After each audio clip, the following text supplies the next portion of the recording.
Il s'agit donc d'une table d'une trentaine de mètres, peut-être un peu plus. Je vous parie que c'est un peu plus long. Seiji est notre petit vélo le plus rapide, 85 et super mini camper cette semaine. Il est probablement loin d'être le plus rapide, mais il est très rapide. Je dirais donc qu'il n'a aucun problème. Décollage, pirouette, préparation, virage parfait. L'atterrissage est parfait. C'est le bon jour pour le faire.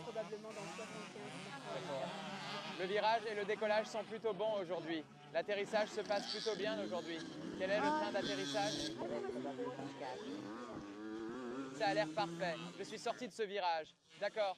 Pensez-vous qu'il serait préférable de sauter par l'arrière et d'arriver en volant pour le faire la première fois? Ou voulez-vous le faire directement à partir du virage? Probablement à partir de l'entrée en vol.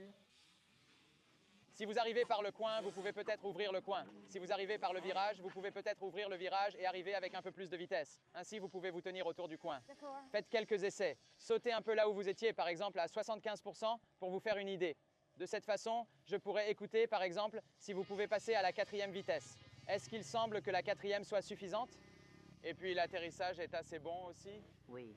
Oui, donc je ne suis pas inquiet. Je pense que si vous le cassez, vous serez totalement... Je l'ai casé toute la semaine, c'est bon. D'accord, ouais, quelques essais. Voyons ça. Quand vous testez un saut, la stratégie est de s'approcher à la vitesse réelle. Il faut appuyer sur l'accélérateur comme si on allait le frapper, puis freiner si nécessaire. Il a l'habitude de se promener le dimanche. Seiji, quand tu testes un saut, je veux que tu arrives comme si tu allais l'atteindre. Tu es un peu comme si tu étais en train de le faire. Appuie à fond sur l'accélérateur pour que je puisse entendre la moto. Vérifie que le choix de la vitesse est bon. C'est la 4e vitesse. Ok, ouais, fais une bonne course jusqu'à elle pour que je puisse l'entendre.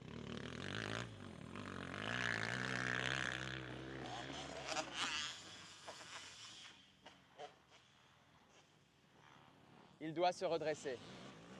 C'était un bon essai, mais il fait un arc de cercle pendant tout le trajet. Ah, c'est ça, c'est ça. Il va donc quelques centimètres plus à droite cette fois-ci et il ne bégaye pas.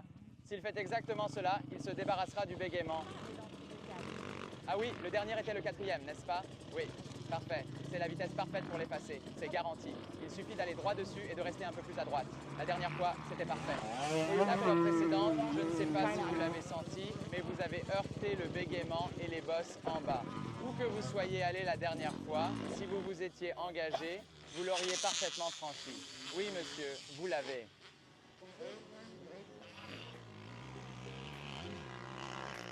Ah, il l'a. C'est tout ce que ce vélo a. Il peut le faire proprement, mais je suis assez content de ça.